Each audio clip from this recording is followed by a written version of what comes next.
క్రైస్తవ జీవితంలో దేవుని యందు విశ్వాసం ముందుకు సాగుతూ ఉన్నప్పుడే మనం శరీరాన్ని జయించగలుగుతాం. లేకపోతే ఈ శరీరం మనం జయించలేము. శరీరము మంటి నుండి తీయబడింది కనుక దీని ఆశలన్నీ కూడా లోకానుసరమైన ఆశలు. కానీ జ్ఞానం కలిగిన మనుష్యుడు ఇది వ్యర్థము, ఇది ఏ యోగ్యత ఉండదు, ఇది మనతో ఉండదని గ్రహించగలుగుతాడు. మహాజ్ఞాని అయినటువంటి సొలొమోను సైతము శరీరాన్ని పట్టుకోలేక తల్లక్రిందలైపోయినాడు. అర్థం చేసుకోండి.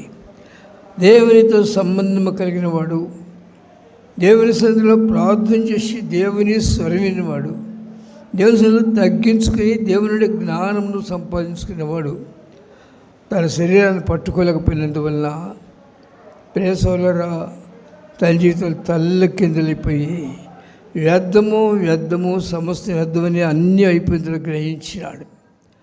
సోదరి సోదరుడా, మన జీవితంలో ఆయన రెక్కల కింద ఉన్న ఆయన బిడ్డలను ఎప్పుడు కూడా విడిచిపెట్టేవారు కాదు. ఇహలోక పరలోక దీవెనలు మనకి ఇవ్వాలని ఆశించాడు. అయితే నువ్వు అక్కడి నుంచి రా బయటికి, అది ఆయన కోరుకుంది. రా, నువ్వు ఎక్కడున్నావో ఆ స్థితి నుంచి బయటికి రా. ఆ స్థితిలో ఉండి నువ్వు దేవుని సంతోషపరచలేవు. లోకము నుండి నువ్వు బయటికి రావాల్సిందే. రా, నీ తండ్రి ఇంటిని స్వదేశాన్ని విడిచిరా. బయలుదేరినప్పుడు అబ్రాహాము చింతించలేదు, వెనుకకు తిరగలేదు. ఎందుకంటే పిలిచినవాడు నమ్మదగిన వాడు, ఆయన సర్వాధికారి, ఆయన నాతో మాట్లాడారు.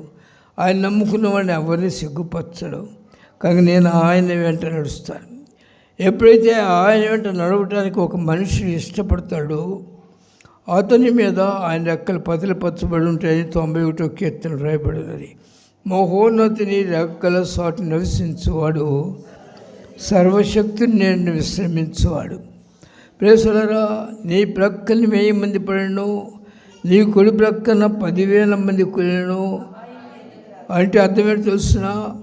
దేవుని బిడ్డలు, దేవుని రెక్కల కింద ఉన్న బిడ్డలను శత్రువేమీ చేయలేరు. దేవుని రెక్కలకి ఉన్న బిడ్డలు ఎల్లప్పుడూ సంతోషిస్తూ ఉంటారు. వారి హృదయంలో లోకంలో ఏది ఉన్నా ఏమి లేకపోయినా సంతోషపడతారు. ఎందుకంటే ఏమి లేకుండా ఏమి ఉండదు. దేవుని మాటలను విశ్వసించినట్టయితే ప్రేసలరా, తనకు సమస్తమున్నాయి, సమస్తములకు సృష్టికర్త ఆయన మాటలను విశ్వాసించినప్పుడు ఆయన దగ్గర ఉన్నాయి నీకు ఇస్తాడు. అయితే నీవు ఆయనకి ఇష్టంగా జీవించాలి, పరిశుద్ధంగా ఉండాలి, నిర్దోషంగా ఉండాలి, ఆయన చిత్తం నెరవేర్చాలి. ఏమిటి ఆయన చిత్తము?